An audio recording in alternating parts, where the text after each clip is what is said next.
Right now at 5, the Dallas Parks and Rec Department is facing $14 million in cuts. Look at what services could be impacted. Opposition is growing to the Trump administration's $1.8 billion so-called anti-weaponization fund. I'm ABC's Karen Travers at the White House. I'll have the latest coming up.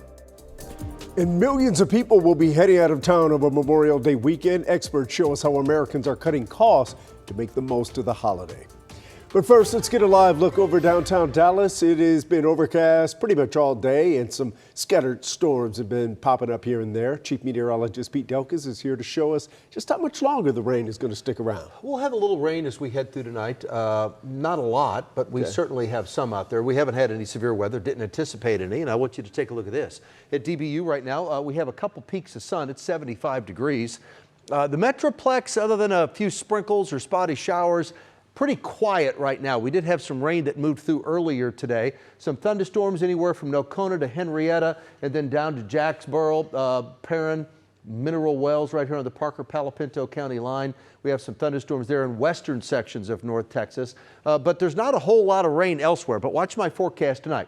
That's the way it looks at 7, 9, 10, and then overnight tonight. So overnight, still a little bit of rain. So I do keep rain in my forecast for the remainder of tonight. Now, I know there's a bunch of graduations this week. Tonight at 8 o'clock at Berkner High School at Ram Stadium, there is a chance of rain. It's not a great chance, but there's a chance. There could even be a rumble of thunder.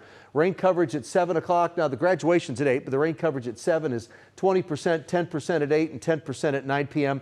Temperatures in the middle to lower 70s. So temperatures would be nice, but there is that chance of rain. And for the rest of North Texas, the rain coverage about 10 to 20% this evening, then just 10% overnight. By midnight, we're at 70, 68 as we head through early tomorrow morning. That's our low temperature tonight. I have rain in my forecast every single day tomorrow through the holiday on Monday. I'll have that Memorial Day weekend forecast, the rainfall timeline coming up. All right, I want to give you a live look at our two major airports right now. We're seeing departure delays of 30 minutes at DFW Airport due to some spotty rain, and Dallas Love Field is reporting a 15-minute delay for that same reason. Be sure to download WFAA Plus if you haven't already. Just scan the QR code on your screen to stream live coverage, get frequent weather updates, and track the radar where you live. Download WFAA Plus to your TV or phone.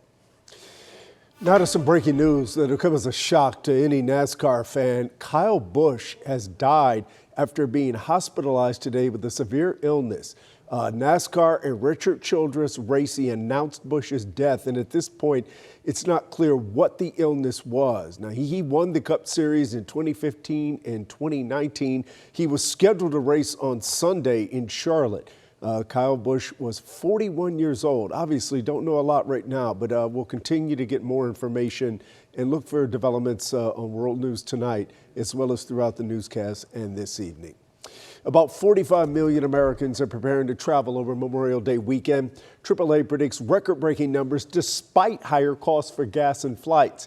The national average is $4.56 a gallon right now, with prices being driven by Iranian forces essentially shutting down oil shipping lanes in the Strait of Hormuz.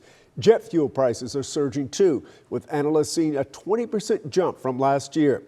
Even with all that factored in, AAA projects slightly more travelers this year, and experts think Americans are more likely to adjust their plans than cancel them. Probably still figure out a way to make it work, but they're probably going to have to cut some things out. Maybe even it's a shorter trip. And if you want to avoid traffic jams this weekend, the best times to hit the road are early in the morning or late at night. Some of our districts are wrapping up the school year right now, and Everman ISD just held a special tribute on the last day of school. Students were asked to wear blue for Noel Rodriguez Alvarez, the little boy's favorite color. Noel went missing nearly 4 years ago, and search teams just found his remains last week in the backyard of his family's former home. His mother, Cindy Rodriguez Singh, has been arrested for his death, and there are active warrants out on his stepfather, who fled the country and may be in India right now. Camp Mystic's chief health officer just had her nursing license temporarily suspended by the state of Texas. Mary Eastland was the chief health officer when floodwaters rushed through on the 4th of July, killing 27 campers and counselors. The Texas Board of Nursing claims Eastland evacuated the area with their own children, but did not provide any guidance to campers or staff. There will be another hearing next month. Camp Mystic recently announced that it won't reopen this summer. New this afternoon, more Republicans are starting to push back on a new fund. As part of President Trump's settlement with the IRS for leaking his tax returns, the government set aside nearly $2 billion to compensate those who feel they were singled out or mistreated by the Biden administration. As ABC's Karen Travers reports, Republicans are looking for ways to install some guardrails on that plan.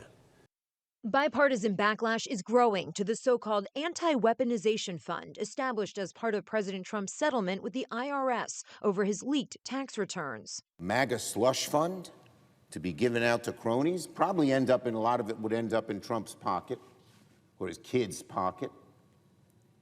Your taxpayers, your dollars, American taxpayers. I don't support it. I think you can't do that. Acting Attorney General Todd Blanche meeting privately with Senate Republicans today, an effort to stem the growing outrage over the $1.8 billion fund that would compensate people President Trump claims were mistreated by the Justice Department during President Biden's term in office. People were destroyed. They went to jail.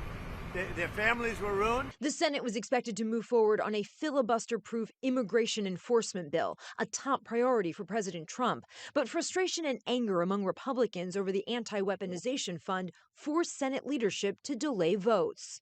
Blanche says a commission will decide who gets payouts from the fund, but Blanche will appoint the members of the commission and the president will oversee it.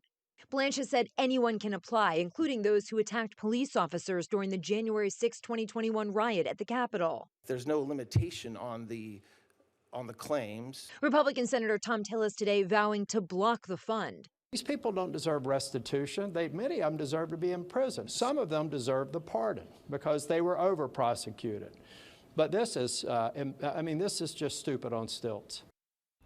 President Trump had set a June 1st deadline for Congress to finish work on the immigration enforcement bill. But now the House and Senate are leaving Washington for the rest of the month, meaning it's almost certain they will not meet his deadline on this top priority. Karen Travers, ABC News, the White House. The U.S. is introducing new measures to stop the spread of Ebola. Officials are imposing new travel restrictions to combat the outbreak in Central Africa. For the next month, anyone who's been to an area impacted by Ebola will have to enter the U.S. through Washington Dulles Airport, and they'll undergo enhanced screening in Virginia. The CDC has invoked Title 42, a public health code last used during the pandemic. It's one of several efforts to keep the virus from reaching American soil. Number one thing has to be we can't have it affect the United States. We can't have Ebola cases coming here. So you saw we're now not allowing people to come in. Secretary of State Marco Rubio says the U.S. has offered to fund 50 pop-up clinics to combat the outbreak, and public health officials say the risk to the general public remains low. New at 5, the Dallas Parks Committee just discussed potential budget cuts after the city asked Parks and Rec to trim its budget by 15%. That would save about $13 million in the upcoming year, but it means reducing services and possibly closing Arcadia Park, the Marcus Annex Center, Teen Tech Center, and Umphreys facilities. Other centers could cut back to 4 days a week or shorten hours, and the department may have to reduce painting, mowing, and litter pickup too. Mowing our green spaces, if we mow once every 3 weeks instead of once every 2 weeks, that's a 33% reduction in that service. If we're picking up litter, if we're paying for hired litter service 3 to 4 times a week, and we go to 2 times per week, that's a 33 to 50% reduction in that service. Look, we're still several months away from officials presenting the full budget for City Council approval, and none of these proposals have been finalized. And speaking of cuts, 2 campuses just celebrated the last day of school for the final time. It's sort of a bittersweet moment in Grapevine-Colleyville ISD, where 2 schools will not reopen next year. District officials made a controversial decision to shut down Dove Elementary and Bransford Elementary School. They're being consolidated with other campuses to offset a budget deficit. Officials knew this day was coming, so they held special events at those campuses earlier this month, allowing current and former students and teachers to celebrate their schools.